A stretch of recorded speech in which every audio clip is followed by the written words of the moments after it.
Namaskar. My name is Acharya Caetanya Nanda Avadut. And what made you want to get initiated? I was initiated, I was initiated after I learned meditation. I was initiated in 80, 79 or 80. I learned meditation in 79 from an ex-Didi, and I got in Israel. I was looking for Jesus Christ in Israel. I didn't find Jesus Christ, but I found a Didi, an ex-Didi. She was married. She thought I would be lost, never to be seen again. So she taught me Ishvara Pranidhan lesson. And then later on, they went to London, England, and I followed them. And there in London, I got initiated by Obikuma. At that time, it was Obikuma, Obidevananda now.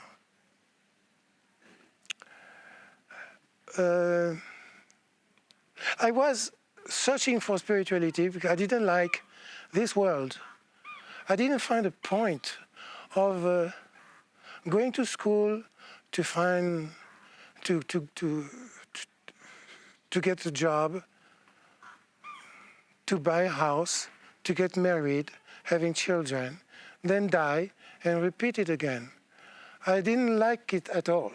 It didn't make sense. And then I decided, I remember, it was at least 1 year before I met that Didi, that I decided I want to be a monk somewhere. I was thinking of a Christian path at that time, but with service, with a lot of service. What country was this? Israel. And you're French, aren't you? You're born French? I was born in Morocco, but I am French national. My parents are French. So very quickly, I decided to become a whole-timer. When in London, I got initiated by, I met Dada Nanda. He has a very strong personality. We attended a conference, and right away he told me, you have to go to training center. And I felt that I was already in tune with Ananda philosophy, the tantric aspect of it. And it was not difficult for me to adjust. And actually, I felt like going home to where I belonged when I sang the first kirtan in London. And then people were talking about sanskaras, and that resonated very well with my then philosophy of life. And then, yes, 2 months later, I was in a Sweden training center. When did you go to see Baba? As soon as I left the training center, I was posted in Cairo sector, mainly in Greece, Athens. And there, I replaced the SOS. Somehow the SOS was absent. He was, I don't know why, I don't remember. And at one time, within 2 months, 4 months of my arrival there, I became SOS acting. I had zero experience about anything. I had never been in LFT. I didn't know the organization. And yes. And then there I went. I was going to India for the first time in my life also. It was a little bit fearful experience. India especially is like another planet. And then, especially we are talking about what, 50 years ago? Yes. And then Then, at one time, I had to, we all reported, all Dadas reported in front of Baba. And I had been there reporting for several days. And then and then I could not understand much of what was happening because everything was in Bengali or Hindi. I couldn't follow. What was it like seeing Baba? The very first time I met with Baba was when I arrived at Lake Garden, and Baba had finished his walking, and he came, and then he sat on that chair, and listening to Prabhat Sangit, the Magis were singing. And then I looked at the crowd around me. The crowd was not so big, but there were people in awe in front of him. I saw that in their faces. And I saw one lady crying abundantly. And I didn't feel it. So I already knew, I was very sure Paramparusha is there in front of me. And then I thought,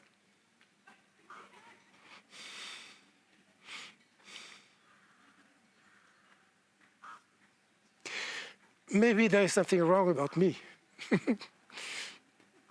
Maybe there is something wrong. And but I did not feel so bad. I just thought, oh, I have a long way to go. I have a long way to go. That's how I felt Baba. I learned to love Baba. Because imagine, I was in training center 1.5 years, but I only learned philosophy, nothing practical. How did you learn to love Baba? To love Baba?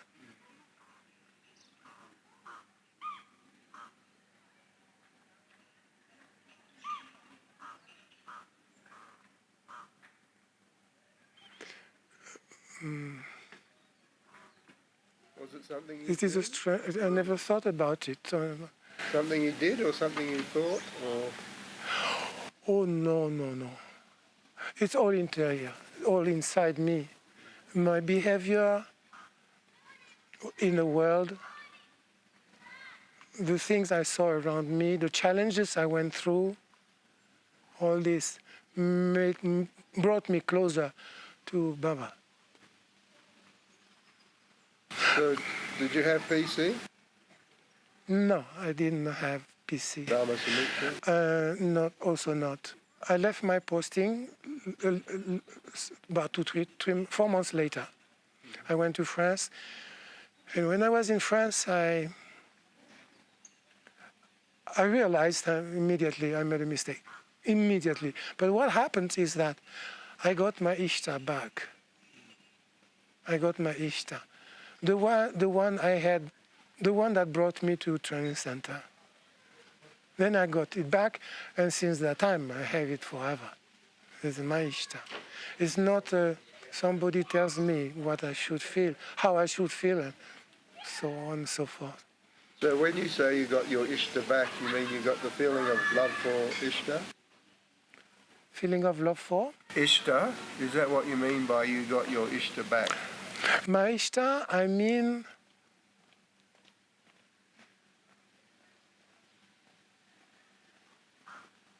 the reason why I would come to Baba, or the reason why I would want to, I would want to experience Baba life, spiritual life. You got back your desire for Baba. Yes, I remember before I said that my philosophy was similar, was very toned to tantric hardship there, and I knew it was that included that. My Ishtar included that. My Ishtar was a collection of ideas and promises. I knew I had not a normal life, so I had to make it happen. That was part of my Ishtar, the miracles, everything. All the treasure that is our Ishtar. This is it. It came back when I left, when I went back to France, and then immediately I had to stay a few months there to collect some money and come back. I didn't know at the time that I could have gone to the training center directly. I went to India instead. And then after that, from India, they sent me to Japan. What was that like? In Japan, it was challenging for me, very challenging. In the beginning, I didn't realize, but the vibration is in Japan, in Tokyo especially, is extremely tamasic, very low. You don't feel it in the beginning when it comes, then it catches you. It's like it's not a good place to stay. Not a good place to stay. Nevertheless, I found a way to overcome that tamacity. But then, after some time, after 2.5 years, I was sent to Taiwan. And that was in 1987. You were involved in creating Neo-humanistic school. Yes, Dada, yes. I was involved in creating a school in Taiwan. I was there in 2 years in that school. It came to me very easily, very easily. In 2 years, I managed to have 50 kids, which was the norm to achieve 50 kids. Yeah, I like the job. So later on, I asked Dada to let. No, I got a new posting. I went to the Philippines, and then after the Philippines, so in the Philippines, I was involved in education also. Didi and Amitra was there at the time. And I remember once I asked her, will you make a curriculum for the primary levels? She said, no, maybe you do it. So when she points her finger at me, I was a bit shocked, overwhelmed. But I took it. I took it. And in the Philippines, I continued making some materials. Later on, SS Dada brought me to Indonesia, and in Indonesia I started another one. That one was famous because much bigger. Yes, I heard about it. Very famous. It had 2 parts. The kindergarten, actually pre-nursery, nursery, and kindergarten. That means 2 to 6 years old children. In the morning, and they had all academic subjects, everything they should learn.